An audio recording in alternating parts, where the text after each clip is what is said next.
part to act but did nothing should prick a nerve in all of us toward these and other human rights abuses. Public pleas to end such injustices are necessary in order to prevent further acts of genocide from occurring throughout the world. We cannot, nor should not, ever turn our backs. If we have knowledge of genocide occurring and do nothing, then the blood of the victims is on our hands as well. We must be the voices for those who are unable to speak for themselves. It is important that we do not limit or isolate our concept of ethnic cleansing to one incident, style of implementation, such as use of death camps, or people group. Ethnic cleansing should never be allowed to happen to anyone in the human race, Jew and alike, and Gentile alike. It is wrong in any form. It is just as wrong to gather up 100,000 people together inside a city and kill them with machine gun fire as it is to load them up on boxcars and haul them off to a remote camp to be starved to death, shot, or gassed. God hates the shedding of innocent blood in any form. One of the 6 things the Lord hates and finds detestable is recorded in Proverbs chapter 6, verses 16 through 19, are hands that shed innocent blood. However, those not having the fear of God before their eyes often not only embrace the shedding of innocent blood, but promote it as well. For sure, tolerate it. God hates the shedding of innocent blood in any form, as I read already. Next paragraph. What has in part allowed the horrific slaughter of abortion to continue, just as mass genocide was allowed to continue during the Nazi regime, is a preoccupation with a desired end result. Such preoccupation provides a false sense of justification for the merciless killing of the unborn. However, seemingly justifiable in theory, it is grotesque in practice. In the case of abortion, the desired end result is the ability for women to control their own bodies and possess certain reproductive rights, to repeat the often used rhetoric. In all reality, the women in the normal course of events have both. Abortion is not really about controlling one's own body. It is about having control of the decision to terminate a pregnancy inside of their body. However, being able to terminate a pregnancy means that the body of the forming infant who is unable to defend itself is denied of all rights. Reproductive rights is not in reality about reproduction. Instead, it is about the ability for women to end the lives of their own babies through an abortion procedure. This right is destructive as it destroys the human being and has further reach into the future by deleting it. And actually delete the future of what that person would have done, what they would have accomplished, who they would have touched.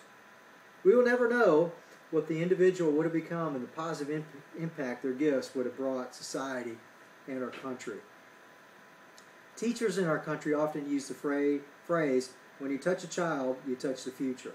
Abortion destroys that child forming inside of a mother's womb, which should be the securest place of all.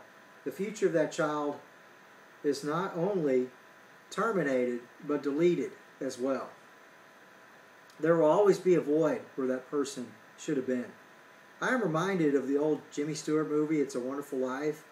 In the movie, Jimmy's character gets a first-hand look at what the lives of others would have been like without him.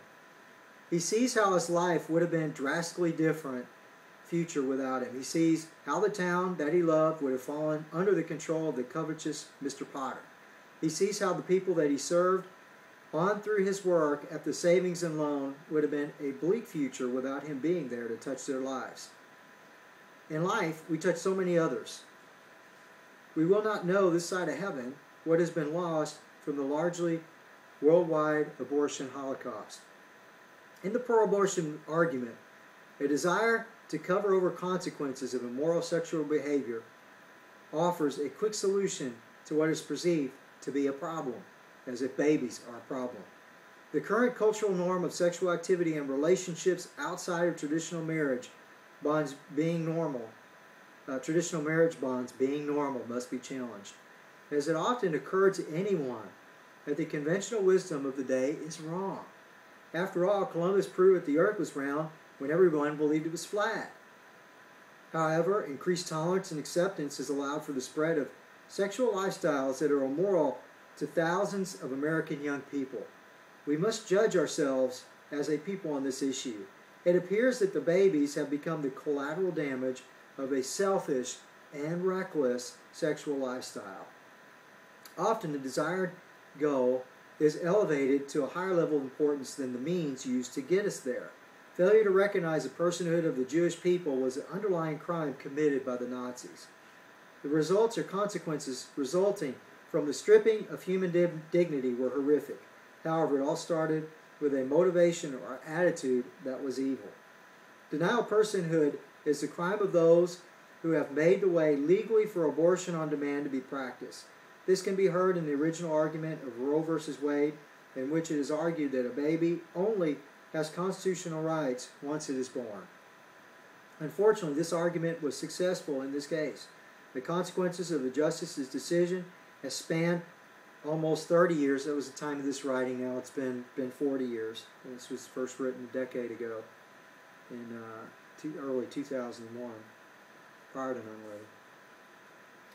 And meant the deaths of tens of millions of unborn Americans. Denial of personhood is the underlying foundation providing the highway that promoters and practitioners of abortion have traveled. However, the truth remains that the pathway to the panacea of female autonomy, which many women have been searching, is paved with the blood of the innocent crying out to God for justice. Abortion is a crime that cannot escape God's justice, even if the laws of men fail to reflect the laws of God. When the means are seen as inconsequential or insignificant, they become justified and compartmentalized in order to minimize the reality of consequences in people's minds. The ugly truth is an enemy to be hidden. Exposure would jeopardize the all-important desired end result, which flying underneath the radar screen provides. Many are comfortable with merciless killing. The Bible says that the deceitfulness of sin hardens the heart. But many others, most of whom are sitting by on the sidelines, would be horrified at the reality if they were confronted with it directly. Most people have never been confronted with the reality of what really happens in an abortion. It lies somehow out of the reach, except maybe an accidental glance after opening the yellow pages, or now it would be a search on the internet, a Google search or some other type of search engine. Unfortunately, too many people are simply too busy in their own lives to focus on anyone outside themselves. Largely, this has been the failure of the church. It is my sincere belief that so goes the church, so goes the nation. History has proven that the church has always been able to overcome every obstacle and eventually overpower every tyrannical foe. In regards to abortion, the church in America has been powerful enough to do more, but has failed to do enough. We have been too comfortable and lulled to sleep by abundant blessings, all too often lavished upon ourselves. We are so comfortable that we have grown complacent in the midst of our comfort. Overall, not enough has been done to bring attention to this injustice. We have had other priorities and have chosen to ignore the suffering of those we could have helped. And I will have to end there. Unfortunately, I wasn't able to read the whole chapter. This book is available on Kindle. You can go ahead and go to godlyamerica.org, which is one of my website there, and you can follow links and go ahead and find it. So many people today are Kindle readers. You can also purchase this in hard copy also if you do a keyword search for it, or if you just go to Amazon.com, you can purchase a hard copy of the book there. I apologize I wasn't able to finish due to the YouTube time limits. I've only got so much time. I'd like to go ahead though and consider or leave open the possibility of finishing the chapter in another video. And thank you very much for watching this. Help spread the word of Godly America. Help spread the word by promoting these videos to friends and family members that you know of. And feel free, if you like, to go ahead and download it on your channel. Go ahead and download it on your channel. Promote it yourself. Please go ahead and cite me as the source. And I'd certainly appreciate any effort that you would have in getting this message out there to people in the church, and particularly to leaders in the church, pastors and other people. Just certainly hope that there's a movement that will spread forward, and that God will use me in whatever capacity that He wills to be able to encourage a church to step in their legislative authority to turn the affairs of this nation, so that we stand up against this encroaching tyranny that's